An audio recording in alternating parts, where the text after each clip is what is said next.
pagdawat nato sa binhi nga mawang kulong sa Ginoo. Kana pag nabay ko saban nga nahitabo daw sa tuwang kinabuhi.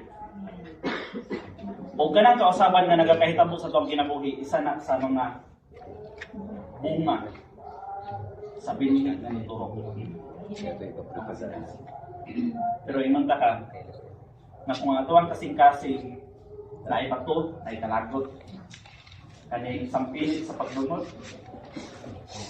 sagbot sa kasalanan, kinaiya nga usahay, abang kinaiya lang nato, pero dili kinaiya unta sa magtotoo. Dili unta kinaiya sa nagalagad sa Ginoo.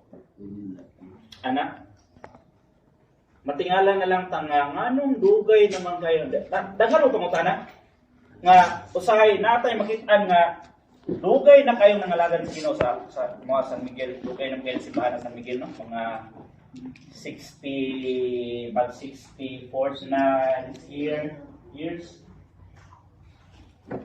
Dugay na kayo nangalagad, mga mayroon tanga gikan pa daw sila sa pagkabata nangalagad na. Wala na dugay. Sa 50 anyos na. Pero kumusta man ang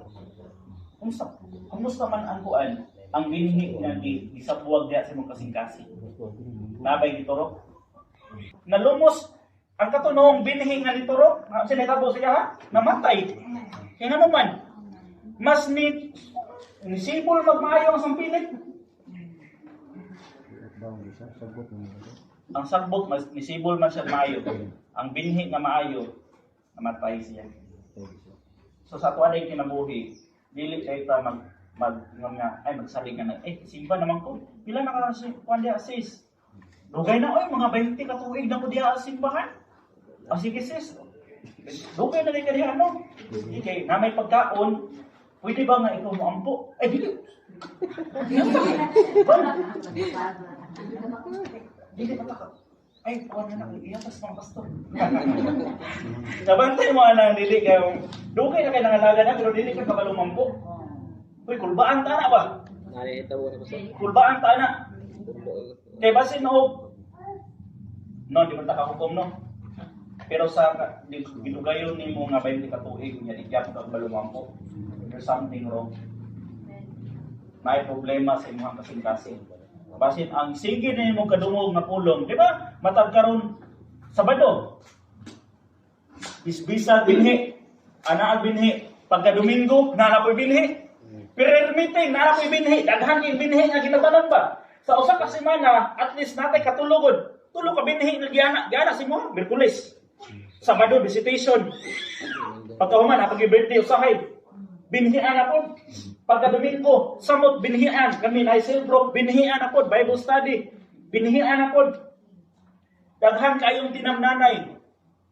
Pero maglisod kag pangita o asa ang nanuro o asa na ang mga bunga. Kaya nga naman, ang problema kinsa, ang binhi ba? Dili.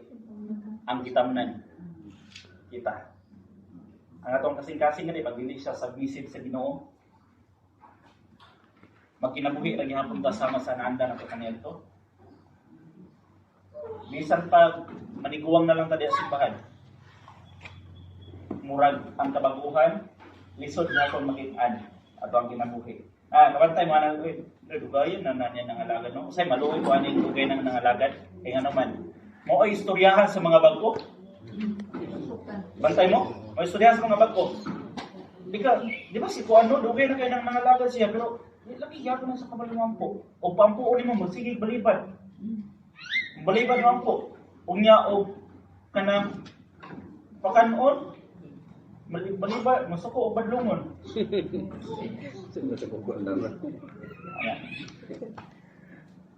Pero bitaw ang tumong gyud sa ato ang kasing-kasing nga mahimong tabuno. Now last question.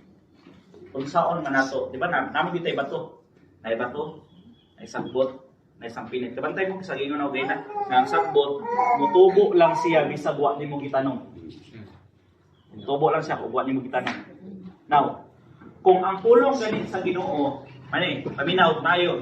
Kung wala ka ni tagabasa sa pulong mo bitaw nang gingon sa sa Joshua, nga tun-an na to ang pulong sa Ginoo. Meditate upon it day and night yang ingon. Ug pasabot si Joshua naghatag siya og mensahe nga importante gyud ang pulong sa Ginoo nga tun-an nato.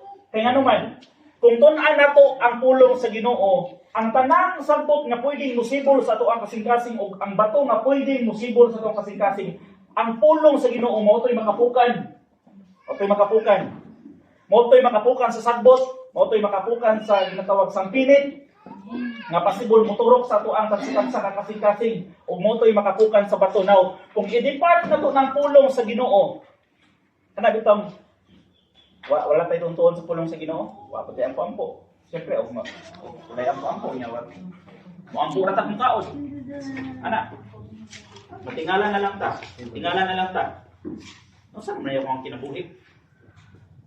Dili mo ko yung nani sa una. Tungod ay sa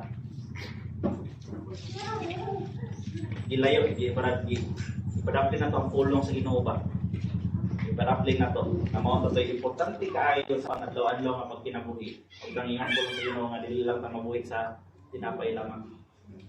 Dili ta mabuhi tinapay lamang. Dili sa mata pulong ang iyang gingon. Pulong ang gikan sa Dios na. So sa tuang kinabuhi, dili yun nato ilihay ang iyang mensahe. Ilihay. Kay kung ang pulong sa Ginoo ang binhi, maora pod ning binhian nga makapukan sa posibleng musibol nga bato, posibleng musibol nga init, o posibleng musibol na sagbot sa tuwang kasing-kasing. Bisag wala tayong tanong ha, tanawa. Bisag wala kayong tanong, tingaka. Marag lahi man. Kaya naman, anak bang sama sa sagbot, bisag wala kayong tanong. Musibol din siya. So apart sa word ay kung apart from the words of the Lord, wala exempted ani. Musibol yun ang sala o ang pagpakasada sa kasing sa tao kung ilayo na to ang pulong niya. Pero kung naangin ang pulong, amo to'y magsigiguan. Ay maksong sibol. Pat. Nay na po'y musibol. Putol pirmi ang musibol. Musibol na po, putol. Kung nay ba itong musibol, ang pulong sa Ginoo mo to'y sil-sil. Nalugmukon, di ba? Lugmukon yun niya. Ang pagpakasal. Dili man na siya one time lang mahitabo. Kaya ang pagdawat na to sa pulong sa Ginoo, dili lang man pod one time. Every day ginadawat na to ang pulong sa Ginoo. Kuya ug natay sayop nga mahimo sa kaning adlaw. Katong nahimo nato nga sayop ang mga adlaw, ang pulong sa Ginoo nga nabasa nato atong adlaw, mao toy maputol atong ni-actional sibol. Unya ug di nimo to ipaputol, moabot ang panahon mulambo to o mubunga. Amen. Pero ang bunga di maayo. Mubunga siya o maghatod siya sa kamatayon. So now, diha sa imuhang ano mo yung no? Sulat lang.